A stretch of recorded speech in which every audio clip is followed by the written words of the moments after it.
NEET 2025 का बहुत ही इंपॉर्टेंट क्वेश्चन और बहुत ही आसान भी है। कौन सा ऑर्गेनेल है? क्लोरोप्लास्ट।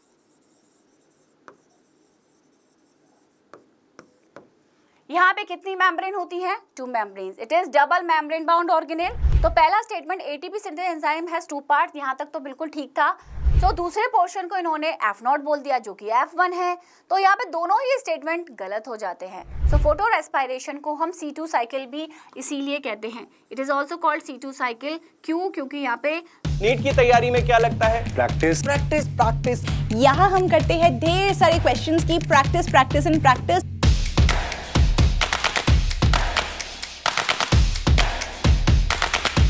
हर साल एक क्वेश्चन आता ही आता है। जितने भी क्वेश्चंस इंपॉर्टेंट हैं आ सकते हैं और अभी तक आए हैं प्रीवियस ईयर में। IITS 2 हुआ था क्लास 12 के बच्चों के लिए, आज हम उसी का पेपर डिस्कस करने वाले हैं। Let's try and let me just give you a simple trick to solve this question. ये सेशन के बाद आप लोग इस वीडियो के डिस्क्रिप्शन में जाइए, वहां पर एक लिंक मिलेगा बच्चों, उस लिंक पर जाइए, आपको और भी बहुत सारे डिफरेंट टाइप्स ऑफ क्वेश्चंस देखने को मिलेंगे, आप प्रैक्टिस कर सकते हो, राइट?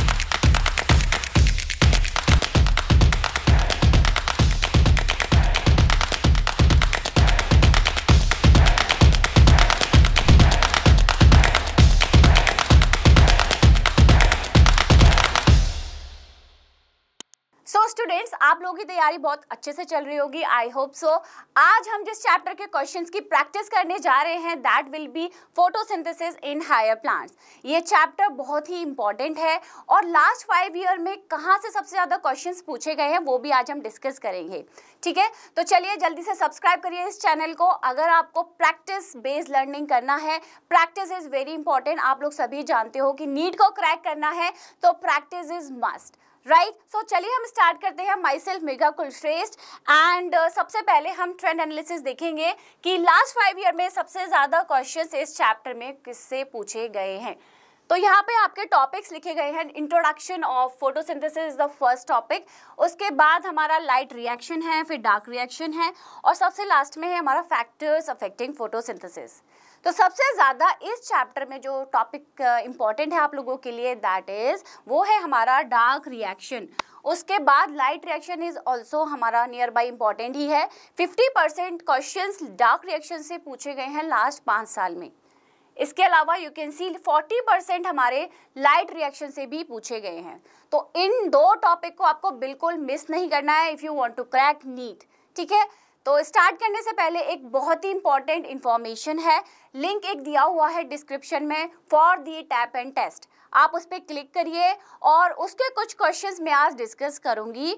अगर आपको और भी ज़्यादा प्रैक्टिस करनी है so you can do that. आप उस पर क्लिक करिए और उस टेस्ट को दीजिए और आपको आपका रिजल्ट भी मिल जाएगा। प्लीज़ चेक कि आप कहाँ लैग कर रहे हैं, कौन सा टॉपिक आपको अच्छे से क्लियर नहीं है। तो चलो बच्चों स्टार्ट करते हैं। सबसे पहला क्वेश्चन हमारा सबसे पहले टॉपिक दैट इज इंट्रोडक्शन से होगा, ठीक है? तो पहला क्वेश्चन क्या है हमारा? ये नीट 2025 का बहुत ही इंपॉर्टेंट क्वेश्चन और बहुत ही आसान भी है। डायरेक्टली हमें यहाँ पे कलर बताना है ना? तो चलिए देखते हैं। क्लोरोफिल ए, क्लोरोफिल बी, ज़ैंथोफिल्स और कैरोटीनॉइड्स, ये जो आपके पिगमेंट्स होते हैं प्लांट्स में। सो लेट्स सी, जब हम पेपर क्रोमैटोग्राफी करेंगे तो you can see the colours, आपको कलर्स दिखाई देंगे। Let's see the colours now. So chlorophyll a, all of you know कि प्लांट्स हरे होते हैं, green, right? It appears to be green. So chlorophyll a match is blue green, bluish green, ठीक है? Similarly chlorophyll b भी greenish ही होगा but it is yellowish green in colour. Then xanthophyll की बात करें तो ज़ैंथोफिल में देखो डबल एल आ रहा है, डबल एल, इससे याद कर लो yellow double L here also, यहाँ पे भी ये डबल एल है। कैरोटीनॉइड्स का करेक्ट मैच हो गया yellow oranges, yellow to yellow orange. So D का करेक्ट मैच हो गया हमारा 4th। Hence your answer will be A का हमारा 3rd करेक्ट है, बी का फर्स्ट है। So let's see the answer. So answer will be option B A3, B का 1st, C2 एंड D4, है ना? अमेजिंग। सो इसी तरीके के क्वेश्चंस नीट में पूछे जा रहे हैं। एनसीईआरटी को भूलना नहीं है, read your NCERT line by line. Her line आपकी एनसीईआरटी की इंपॉर्टेंट है और एक्स्ट्रा मार्क्स पे हम ऐसे ही प्रैक्टिस बेस्ड लर्निंग कराते हैं। So please stay tune, and तक आप इस लेक्चर को देखिए। सारे क्वेश्चंस जो इंपॉर्टेंट है, हर तरीके के क्वेश्चंस आज हम डिस्कस करेंगे, ठीक है? चलिए मूव करते हैं आगे। नेक्स्ट क्वेश्चन हमारा क्या है? Select the incorrect statement. यहाँ पे आपको गलत बताना है, इस पे ध्यान देना है। इनकरेक्ट पूछा है, करेक्ट पूछा है आपसे। तो चलिए रीड आउट। एक क्या कह रहा है, pigments are substances that do not have an ability to absorb light at specific wavelength.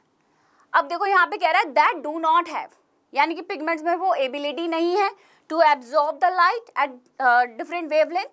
Pigments ही तो हैं जो डिफरेंट वेवलेंथ की लाइट को एब्जॉर्ब कर रहे हैं। तो ये स्टेटमेंट हमारा इनकरेक्ट हो गया, आपका आंसर तो यहीं पे मिल जाता है। चलिए लेट्स रीड आउट, और भी पढ़ लेते हैं। Most of the photosynthesis takes place in the blue and red regions of the spectrum.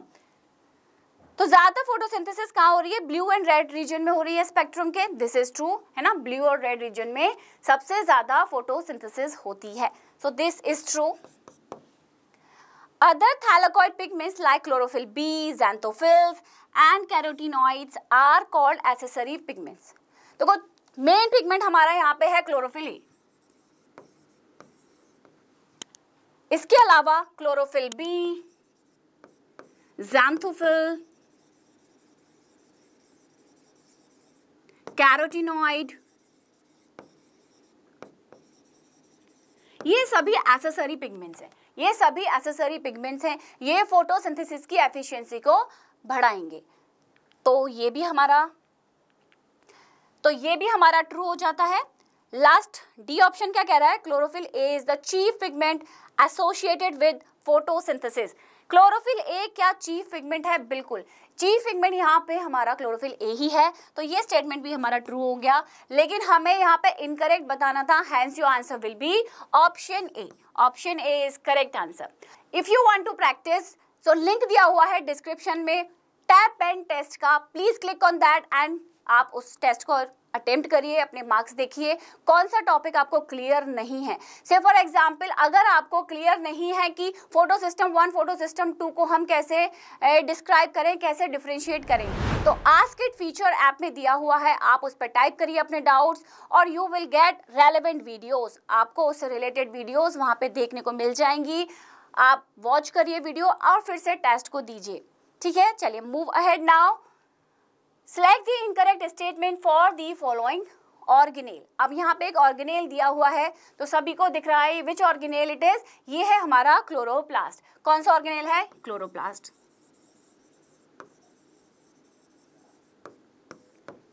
यहाँ पे कितनी मेम्ब्रेन होती है, 2 membranes. It is double membrane bound organelle, right. So it is surrounded by 2 membranes, बिल्कुल ठीक, 2 मेम्ब्रेन से surrounded है। Closed compartments of stacked membranes are called grana। तो जो closed compartments आप इसके अंदर देख रहे हो, so these are what? These are the grana। ठीक है, individually we call it as a thylakoid। ठीक है, नेक्स्ट स्टेटमेंट क्या कहता है हमारा, the enzymes used to synthesize glucose during photosynthesis are present on the surface of the thylakoid. क्या जो एंजाइम्स हैं जो हमारी ग्लूकोज को सिंथेसाइज कर रही हैं, क्या वो थाइलाकॉइड की सरफेस पे मिलेंगी? दैट इज टोटली रॉन्ग, ये बिल्कुल गलत है। हमारे को ये एंजाइम्स मिलेंगी इन द स्ट्रोमा रीजन। कहाँ मिलेंगी, स्ट्रोमा में मिलेंगी। So you have to identify incorrect. क्या पता करना है, ध्यान से क्वेश्चन को रीड आउट करिए। Incorrect you have to identify. तो पहला ट्रू था, दूसरा भी ट्रू है और तीसरा यहाँ पे गलत हो गया, क्योंकि वो एंजाइम्स हमारी स्ट्रोमा में मिलेंगी, थाइलाकॉइड मेम्ब्रेन में नहीं मिलेंगी, वहां पर हो रही है लाइट रिएक्शन। तो ये answer option c is false, ये हमारा आंसर हो जाता है। These are the DNA containing organelle. क्या इनके पास ऑर्गेनेल, इस ऑर्गेनेल में क्या डीएनए है? ऑफ कोर्स, एक माइटोकॉन्ड्रिया, एक क्लोरोप्लास्ट हुआ, ये सेमी ऑटोनोमस ऑर्गेनेल हैं। इनके पास इनका खुद का डीएनए होता है। They are semi autonomous organelle. Hence ये भी हमारा ट्रू है। सो आंसर विल बी, हमारा आंसर हो गया यहाँ पे सी, क्योंकि हमें पता करना है incorrect statement. So C will be your answer here. Moving to the next question, which of the following is incorrect for T W. Engelmann's experiment. T W. Engelmann का एक्सपेरिमेंट याद करिए। टी.डब्ल्यू. एंगलमैन ने क्या किया, व्हाइट लाइट को पास किया through the prism. This white light क्या हो गई, डिस्पर्स हो गई into 7 colours. Fine, into 7 colors, that is Vibgyor, you all know. और इन्होंने एक एल्गी ली, दैट इज क्लैडोफोरा. कौन सी एल्गी? क्लैडोफोरा. और लिए बैक्टीरियाज, एरोबिक बैक्टीरियाज. अब इन्होंने क्या देखा कि जो एरोबिक बैक्टीरियाज हैं वो सबसे ज्यादा कहाँ पे मिले, कहाँ पर मिले? जहां पर blue region of light is falling, in the blue region, जहां पे ब्लू लाइट फॉल कर रही है, and in the red region. तो यहाँ पर सबसे ज्यादा एरोबिक बैक्टीरियाज देखने को मिले हैं. ठीक है, तो इससे क्या पता चला? Let's see now. Options read out करते हैं. He split light into its individual colour components with a prism. बिल्कुल इन्होंने किया ऐसा, तो ये ट्रू होता है. हमें इनकरेक्ट फाइंड करना है. He illuminated a filamentous alga with the individual light colours. बिल्कुल इन्होंने इल्यूमिनेट किया filamentous alga which is Cladophora, ये भी सही है. The density of bacteria was highest in green and blue light. तो this is totally wrong. The density of bacteria कहाँ पर हाई है? सबसे ज्यादा बैक्टीरिया कहाँ देखने को मिले? In the red and the blue light region. तो this statement is false. Last statement क्या कह रहा है? He discovered that photosynthesis is dependent on the wavelength of light. बिल्कुल सही है. हम जो फोटोसिंथेसिस है वो डिपेंड करती है किस वेवलेंथ की लाइट उस पर प्लांट पर पड़ रही है. तो ये भी यहाँ पे सही हो जाता है. Answer will be option c. I hope this is clear to you. चलिए नेक्स्ट क्वेश्चन पे मूव करते हैं. अब हम बात करेंगे नेक्स्ट टॉपिक लाइट रिएक्शन के बारे में. अब ये जो टॉपिक है लाइट रिएक्शन, अगर आपको क्लियर नहीं है तो आप आस्क इट फीचर हमारे पोर्टल पे अवेलेबल है, उसमें जाके लाइट रिएक्शन टाइप करेंगे एंड यू विल गेट बहुत सारी मल्टीपल वीडियो जो इस टॉपिक से रेलेवेंट हैं. आपको एनिमेटेड वीडियोस भी मिल जाएंगे और you will get recorded lecture also. So आप उसको देखिए एक बार और क्वेश्चंस को प्रैक्टिस कीजिए. तो चलिए मूव ऑन करते हैं. ये क्वेश्चन नीट 2023 में पूछा गया है. The reaction centre in PS2 has an absorption maxima eight. देखो फोटो सिस्टम 2 और फोटो सिस्टम 1 की बात करते हैं.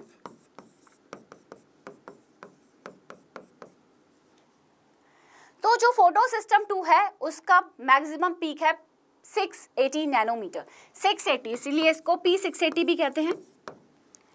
और फोटो सिस्टम 1 की एब्जॉर्प्शन मैक्सिमम पीक जो है that is P700. So it is also called P700.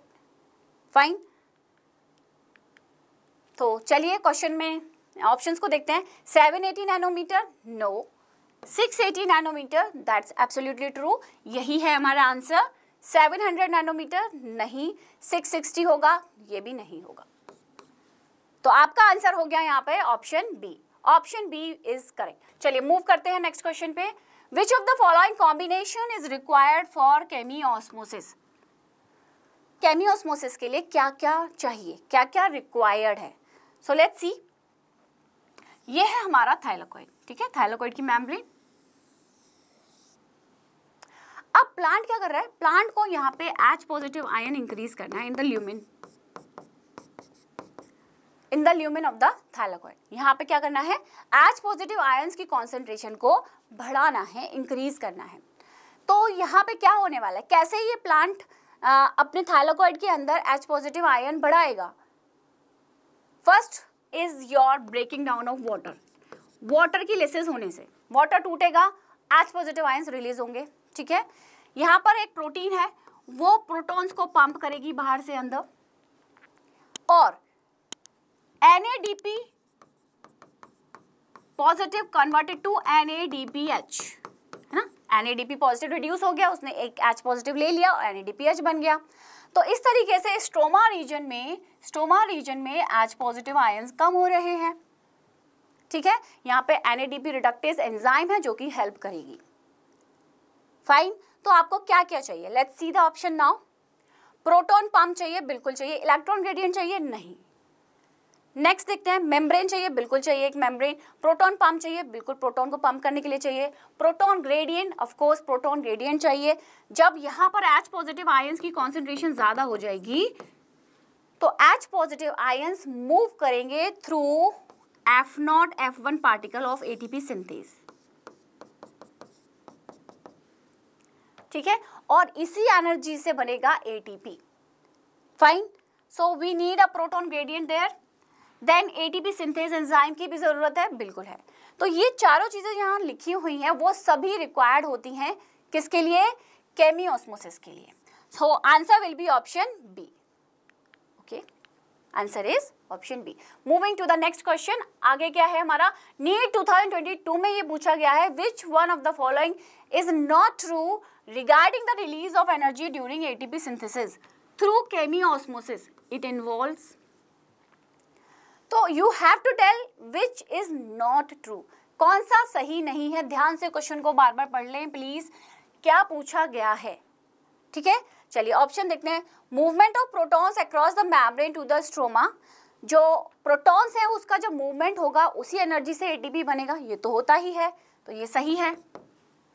Reduction of NADP to NADPH on the stroma side of the membrane, तो NADP का जो है रिडक्शन होता है, NADP पॉजिटिव से NADPH बन गया, रिडक्शन हो गया।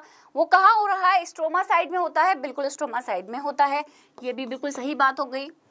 ब्रेकडाउन ऑफ प्रोटॉन ग्रेडियंट, बिल्कुल प्रोटॉन ग्रेडियंट ब्रेकडाउन हुआ है। सो जहाँ पे हाई कॉन्सेंट्रेशन में प्रोटॉन्स थे वो लो कॉन्सेंट्रेशन की तरफ मूव करते हैं, तो ये भी ट्रू है। Breakdown of electron gradient breakdown नहीं हो रहा, so this is your answer. Answer is option D, क्योंकि आपको बताना था विच of the following is not true, कौन सा सही नहीं है। ठीक है, चलिए मूव करते हैं, आगे बढ़ते हैं। ये जो क्वेश्चन है 2024 का है, which of the following are required for the light reaction of photosynthesis? Photosynthesis में जो लाइट रिएक्शन हो रही है उसके लिए क्या क्या जरूरत है? So let's C, carbon dioxide की जरूरत है क्या? नहीं। ऑक्सीजन की जरूरत है क्या? नहीं। वाटर के टूटने से ऑक्सीजन रिलीज होता है, वहां पर रिक्वायर्ड नहीं है। ऑक्सीजन की जरूरत है? नहीं है। पानी की जरूरत है? बिल्कुल, पानी टूटेगा तो H पॉजिटिव आयंस बनेंगे। इलेक्ट्रॉन्स, ऑक्सीजन, तो ये वाटर की तो जरूरत है। क्लोरोफिल, ऑफ कोर्स ये तो बहुत ही इंपॉर्टेंट है, ये पिगमेंट एब्जॉर्ब करेगा लाइट को, है ना, और लाइट की तो जरूरत होगी ही होगी। सो थर्ड, फोर्थ और फिफ्थ यहाँ पर सही होने चाहिए। लेट्स सी, ए में दिया हुआ है नहीं, answer will be option b. Third, fourth और फिफ्थ यहाँ दिया हुआ है as a correct, so answer हमारा हो जाता है बी। आई होप ये क्लियर है आप लोगों को।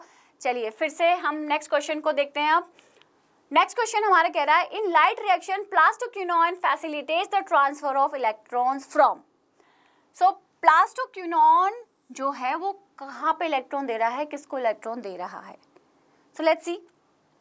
सो फोटोसिस्टम 2 में जो क्लोरोफिल ए है उससे इलेक्ट्रॉन एक्साइट हुआ, यहाँ बैठा है फियोफाइटिन, फियोफाइटिन ने इलेक्ट्रॉन्स दिए प्लास्टोक्विनोन को, प्लास्टोक्विनोन ने दिए साइटोक्रोम B6F को, इसने दिए नेक्स्ट प्लास्टोसियानिन को। फाइन, तो यहाँ पे प्लास्टोक्विनोन से जो इलेक्ट्रॉन्स है वो कहाँ गए? Cytochrome B6F। So let's see the option. Option में क्या कह रहा है? फोटोसिस्टम 1 नहीं, फोटोसिस्टम 1 टू ATP सिंथेसिस नहीं, photosystem 2 to cytochrome B6F complex, है ना, यहाँ पे गया। फोटोसिस्टम 2 से वो इलेक्ट्रॉन साइटोक्रोम B6F कॉम्प्लेक्स को चले गए हैं, तो हमारा आंसर यहाँ पर ऑप्शन सी होगा।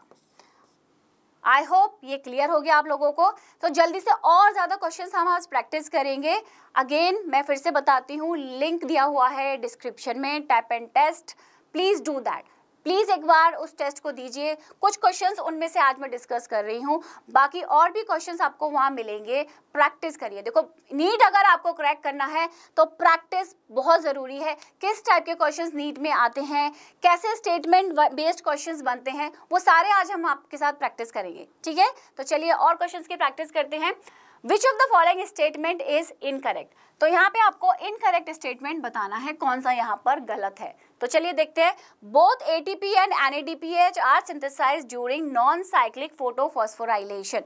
सो नॉन साइक्लिक फोटोफॉस्फोराइलेशन में ATP भी बनता है और NADPH भी बनता है, बिल्कुल सही बात है, ये ट्रू है। Stroma lamellae have photosystem 1 and lack NADP reductase. तो स्ट्रोमा लैमिले में फोटोसिस्टम 1 है, बिल्कुल है, और इसके पास NADP रिडक्टेज एंजाइम नहीं है, ये भी हमारा सही है, बिल्कुल सही बात है ये। Grana lamellae have both photosystem 1 and photosystem 2। So grana के जो लैमिले हैं उसमें दोनों ही फोटोसिस्टम मिलते हैं, ये भी बिल्कुल सही बात हो गई। Cyclic photophosphorylation involves both photosystem 1 and photosystem 2, ये बिल्कुल गलत बात है। साइक्लिक फोटोफॉस्फोराइलेशन में केवल फोटोसिस्टम 1 इन्वॉल्व होता है, 2 नहीं होता।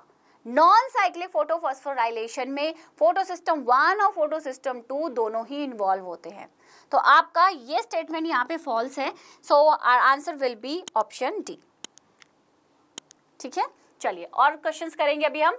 असर्शन रीजन टाइप का यहाँ पे क्वेश्चन दिया हुआ है। ATP synthase enzyme has 2 parts. One is called F1 which is embedded in the membrane of thylakoid and forms a transmembrane channel that carries out facilitated diffusion of protons across the membrane. तो यहाँ पे ना गलत लिखा हुआ है, तो जो ATP synthase enzyme है, ठीक है, ATP synthase जो एंजाइम होती है उसका जो F0 प्रोटीन है दैट इज मेम्ब्रेन बाउंड और F1 is a peripheral protein. ठीक है, F0 is membrane bound channel protein and F1 is peripheral protein. तो पहला statement ATP synthase enzyme has 2 parts, यहाँ तक तो बिल्कुल ठीक था। वन इज कॉल्ड F1 जो कि एम्बेडेड है मेम्ब्रेन में, यहाँ से ये गलत हो गया। नेक्स्ट रीजन क्या कहता है, the other portion is called F0 and protrudes on the thylakoid membrane on the side that faces the stroma. So दूसरे पोर्शन को इन्होंने F0 बोल दिया जो कि F1 है, तो यहाँ पे दोनों ही स्टेटमेंट गलत हो जाते हैं। फाइन, ध्यान रखेंगे F0 मेम्ब्रेन में बाउंड है, F1 is a peripheral protein. तो यहाँ पे ये स्टेटमेंट हमारा फॉल्स है, पहला भी फॉल्स ही था। So both assertion and reason are false here, answer is option D. I hope this is clear. चलिए moving to the next question. Assertion reason again हमारे पास दूसरा क्वेश्चन है। इसमें क्या कह रहा है assertion, a proton gradient across the thylakoid membrane is created during light reaction. तो लाइट रिएक्शन के टाइम पे प्रोटॉन ग्रेडियंट जो है बनता है अक्रॉस द थाइलाकोइड मेम्ब्रेन, बिल्कुल बनता है। थाइलाकोइड के ल्यूमेन में प्रोटॉन ज़्यादा हो जाते हैं, इकट्ठे हो जाते हैं यहाँ पे, है ना, कलेक्ट हो जाते हैं, as compare to stroma. Stroma में प्रोटॉन्स कम है। फाइन, चलिए within the chloroplast protons in the lumen decreases in number while in the stroma there is accumulation of protons. अब यहाँ पे ये बिल्कुल गलत दिया हुआ है, ल्यूमेन में इंक्रीज हो रहे हैं, यहाँ प्रोटॉन्स का नंबर ज़्यादा हो रहा है और स्ट्रोमा में कम हो रहा है, यही चाहिए क्योंकि ATP की सिंथेसिस करनी है। तो ये स्टेटमेंट हमारा फॉल्स है, दिस इज फॉल्स। और पहला स्टेटमेंट अब प्रोटॉन ग्रेडियंट बनता है, बिल्कुल बनता है। असर्शन बिल्कुल सही है यहाँ पे, तो आपका आंसर हो गया असर्शन इज ट्रू, रीजन यहाँ पे गलत है। ठीक है, तो ऐसे ही क्वेश्चंस नीट में आ रहे हैं बार बार, प्लीज प्रैक्टिस करिए, बहुत ज़्यादा प्रैक्टिस आपके लिए ज़रूरी है। देखो प्रैक्टिस करोगे तभी आप नीट को क्रैक कर पाओगे। Assertion reason, statement based questions, ये NCERT की लाइन सीधे सीधे डायरेक्टली एग्जाम में आ जाती हैं और आप अगर रीड नहीं करोगे ठीक से तो आप यहाँ पे इन क्वेश्चंस को सॉल्व नहीं कर पाओगे। तो इसी तरीके की प्रैक्टिस हम अपनी एक्स्ट्रा मार्क्स ऐप पे कराते हैं। So you can subscribe it and stay tune till the end, watch this video till the end and also share it with your friends. बहुत ज़्यादा शेयर करिए जिससे सभी को पता चले कि हम कैसे क्वेश्चंस की यहाँ प्रैक्टिस करा रहे हैं और कैसे क्वेश्चंस नीट में पूछे जा रहे हैं। तो let's move. Now let's see the next question, which one is true for cyclic photophosphorylation. देखो ध्यान रखना है, क्या पूछा है, ट्रू पूछा है, यू हैव टू टेल कौन सा सही है। तो पहला स्टेटमेंट क्या कह रहा है, water is the source and NADP is the final acceptor of electrons here. क्या NADP फाइनल एक्सेप्टर है, क्या वाटर सोर्स है यहाँ पे, नहीं। ये दोनों ही हमारे नॉन साइक्लिक फोटोफॉस्फोराइलेशन से रिलेटेड हैं, तो ये स्टेटमेंट गलत हो जाता है यहाँ पे। क्या यहाँ पे दोनों फोटो सिस्टम इन्वॉल्व हैं, क्या दोनों ही फंक्शनल हैं, नहीं। जब हम साइक्लिक की बात करते हैं तो फोटो सिस्टम 1 ही यहाँ पे फंक्शनल है, photo system 2 is not a part, तो ये भी गलत हो गया। Oxygen evolve as a by product, क्या ऑक्सीजन यहाँ इवॉल्व हो रही है एज अ बाई प्रोडक्ट, नहीं। ऑक्सीजन इवॉल्व हो रही है as a by product in photo system 2। Photo system 2 का जब इलेक्ट्रॉन्स एक्साइट हो जाता है तो इस इलेक्ट्रॉन की जो डेफिशिएंसी हो गई वो कौन पूरी करता है, वो वाटर पूरी करता है। वाटर स्प्लिट होगा और जो इलेक्ट्रॉन्स यहाँ रिलीज होंगे ये इलेक्ट्रॉन्स यहाँ पे फोटोसिस्टम 2 में चले जाते हैं क्लोरोफिल ए मॉलिक्यूल के पास। फाइन, तो ये भी यहाँ पे गलत हो गया। The site of cyclic photophosphorylation is stroma lamellae. क्या साइक्लिक फोटोफॉस्फोराइलेशन केवल स्ट्रोमा लैमेले में होगा? बिल्कुल होगा। फोटोसिस्टम 1 वहीं पे प्रेजेंट है, वहाँ पर ही होता है साइक्लिक फोटोफॉस्फोराइलेशन। ये स्टेटमेंट हमारा बिल्कुल सही है, तो आपका आंसर भी बी ही होगा, बिकॉज हमें यहाँ पे कौन सा सही है बताना था। चलिए और क्वेश्चंस करते हैं। Select the correct option with respect to the given statement। यहाँ पर आपको 2 स्टेटमेंट दिए हैं, स्टेटमेंट 1 और स्टेटमेंट 2। तो पहला स्टेटमेंट क्या कह रहा है, photosystem 1 and photosystem 2 were named in order of their discovery. Photosystem 1 पहले डिस्कवर हुआ, फोटोसिस्टम 2 बाद में डिस्कवर हुआ, तो उसी की बेस पे इनका नाम भी है 1 एंड 2, तो ये बिल्कुल सही बात है, this is true. Photosystem 2 functions first in the light reaction. अगर हम लाइट रिएक्शन की बात करें तो फोटोसिस्टम 2 पहले काम करेगा, बिल्कुल करेगा, ये भी सही है यहाँ पे, ठीक है।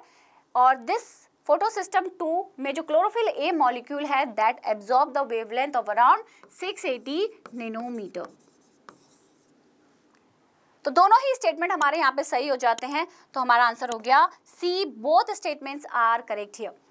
Let's move to the next question. अब हम जो टॉपिक डिस्कस करेंगे, जिसके क्वेश्चंस हम डिस्कस करने जा रहे हैं, वो है डार्क रिएक्शन, जो कि बहुत ही इंपॉर्टेंट है। एज यू नो, अभी मैंने स्टार्टिंग में ही बताया कि सबसे ज़्यादा क्वेश्चन लास्ट 5 ईयर में डार्क रिएक्शन से ही पूछे गए हैं। तो चलिए देखते हैं पहला question, which one does not differ between a C3 and a C4 plant. So you have to tell कौन सा डिफर नहीं कर रहा, दोनों में हो रहा है, C3 हो चाहे वो C4 प्लांट हो। तो इनिशियल CO2 एक्सेप्टर, अगर मैं C3 की बात करूं तो C3 प्लांट में initial CO2 acceptor is RUBP और C4 प्लांट में फॉस्फोइनोल पायरुवेट, तो दोनों अलग है यहाँ पे। Extent of photorespiration C3 plants में होगा, C4 इसको अवॉइड करते हैं। Then enzyme catalysing reaction that fixes CO2, तो यहाँ पर जो एंजाइम है वो रुबिस्को है और C4 प्लांट में है पैपकेज एंजाइम, तो यहाँ पे भी बिल्कुल अलग है। Then presence of calvin cycle हर प्लांट में होगी जो फोटोसिंथेसिस कर रहा है। दोनों ही प्लांट देख लो, C3 हो चाहे C4 हो, सब में C3 साइकिल तो चलनी ही चलनी है, ये एक सिमिलैरिटी है, ठीक है। लीफ एनाटॉमी आप देखेंगे तो C4 प्लांट्स की लीफ एनाटॉमी डिफरेंट होती है, अलग होती है as compare to C3 plants. C4 plants में जो बंडल शीट सेल्स होते हैं उनके पास रुबिस्को है, that is absent in mesophyll cells वहाँ पे, ठीक है। चलिए, तो हमारा यहाँ पे जो दोनों में सिमिलर है, one does not differ, that is option 4, ठीक है। आंसर हो गया हमारा P. I hope this is clear. देखो, अगर फिर भी कोई टॉपिक क्लियर नहीं है, से फॉर एग्जाम्पल डार्क रिएक्शन आपको नहीं क्लियर हो रहा है, तो आज की एक फीचर है, आप उस पर टाइप करिए डार्क रिएक्शन, उससे रेलेवेंट वीडियो आपको वहाँ मिल जाएंगी। तो प्लीज़ वॉच, वीडियो को अच्छे से देखिए और फिर से क्वेश्चंस की प्रैक्टिस करिए। चलिए मूव ऑन करते हैं नेक्स्ट क्वेश्चन पे। यहाँ पर हमारे 2 स्टेटमेंट दिए हुए हैं, one is labelled as assertion और दूसरा है हमारा रीजन। सो असर्शन क्या कहता है, PEP carboxylase is more efficient at fixing carbon than Rubisco in hot and dry condition when the stomata is partially closed। So ये बिल्कुल सही बात है, जो पैप कार्बोक्सिलेज है, पैपकेज एंजाइम है, वो मोर एफिशिएंट है in fixing the CO2। PEP carboxylase has much more higher affinity for CO2 as compared to Rubisco and does not bind to oxygen। इसीलिए जो C4 प्लांट होते हैं उनमें फोटो रेस्पिरेशन नहीं होता। सो असर्शन ट्रू था, reason भी ट्रू था, और रीजन इसको एक्सप्लेन कर रहा है क्योंकि पैप कार्बोक्सिलेज जो कि पैपकेज एंजाइम है उसकी ज़्यादा एफिनिटी है towards the CO2, this is true, और ये हमारा इसको एक्सप्लेन भी कर रहा है। Hence your answer will be a, both assertion and reason are true and reason is the correct explanation of the assertion, ठीक है। तो चलो और क्वेश्चंस करते हैं अभी हम। Select the incorrectly matched pair with respect to the C4 pathway. C4 pathway से रिलेटेड कौन सा यहाँ पे गलत है, you have to find incorrect, गलत। Initial carboxylation bundle sheath cells में होगा, इनिशियल कार्बोक्सिलेशन मीसोफिल सेल्स में होता है, बंडल शीथ सेल्स में नहीं होता। तो ये गलत हो गया, आंसर हमारा मिल चुका है। Primary carbon dioxide acceptor PEP है, फॉस्फोनॉल पायरुवेट है, बिल्कुल है, ये ट्रू है। C4 plant example sugar cane है, बिल्कुल सही, शुगर केन, सॉर्गम, ये एग्जाम्पल्स हैं। पेप कार्बोक्सिलेज मीसोफिल सेल्स में मिलेगी, yes this is also true. तो हमारा जो आंसर हो गया दैट इज ऑप्शन ए, हमें यहाँ पे इनकरेक्ट पता करना था, option A is your answer. चलिए और क्वेश्चंस देखते हैं। The oxygenation activity of Rubisco enzyme in photorespiration leads to the formation of what. So when you talk about oxygenation activity of rubisco, देखो rubisco जो enzyme है उसमें दोनों ही carboxylase activity भी आप देखोगे और ऑक्सीजनेज भी देखोगे। तो ये एक ऐसी एंजाइम है जिसमें दोनों के लिए एक्टिव साइट्स है, लेकिन कॉन्सेंट्रेशन मैटर, अगर CO2 ज़्यादा है तो वो CO2 से ही बाइंड करेगी, ठीक है। चलिए, so oxygenation activity of Rubisco enzyme in photorespiration leads to the formation of what you have to tell, क्या बनाएगी। तो जब ऑक्सीजन ज़्यादा है तो रुबिस्को ऑक्सीजन से बाइंड करेगी और ये बनाएगी 1 molecule of phosphoglycerate and 1 molecule of phosphoglycolate.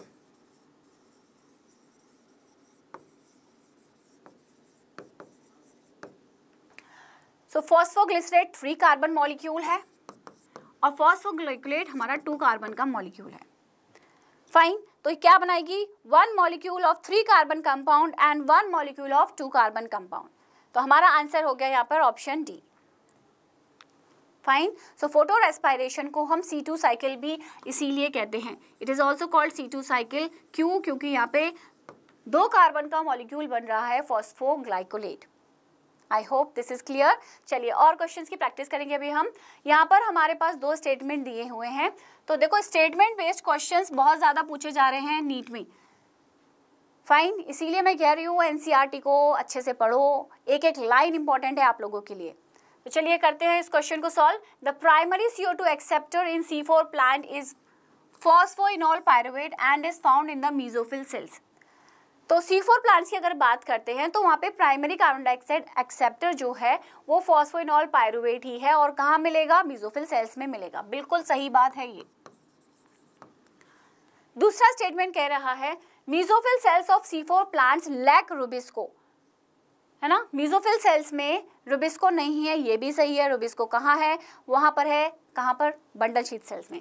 So mesophyll sales में रुबिस्को नहीं है, ये भी हमारा बिल्कुल सही हो गया। रुबिस्को एंजाइम हमारी बंडल शीथ सेल्स में मिलती है। तो दोनों ही स्टेटमेंट ठीक हो गए हमारे यहाँ पे। So answer will be option C, both statement 1 and 2 are correct here. ठीक है, चलिए अब नेक्स्ट क्वेश्चन जो हमारा है वो नीट 2025 का क्वेश्चन है। इसमें पूछा है which of the following statement about Rubisco is true. So Rubisco enzyme से रिलेटेड कौन सा यहाँ पर सही है? It is active only in dark, क्या ये सही हो सकता है? क्या ये डार्क में एक्टिव है? नहीं। It has higher affinity for oxygen, no. It is an enzyme involve in photolysis of water, क्या ये पानी को तोड़ने में इन्वॉल्व है? बिल्कुल नहीं। It catalyse the carboxylation of RuBP, ये बिल्कुल सही है। RuBP molecule which is a 5 carbon molecule, ये कार्बन डाइऑक्साइड को एक एक्सेप्ट करता है फ्रॉम द एटमॉस्फेयर और बन जाता है फॉस्फोग्लिसरेट, है ना। फॉस्फोग्लिसरेट के 2 मॉलिक्यूल यहाँ पर बनेंगे क्योंकि 5 कार्बन यहाँ है, 1 कार्बन यहाँ से आ गया, 6 कार्बन हो गए। तो ये जो PGA है उसके पास 3 कार्बन होते हैं, तो ये बनते हैं 2 मॉलिक्यूल। ठीक है, तो हमारा आंसर हो गया ऑप्शन डी।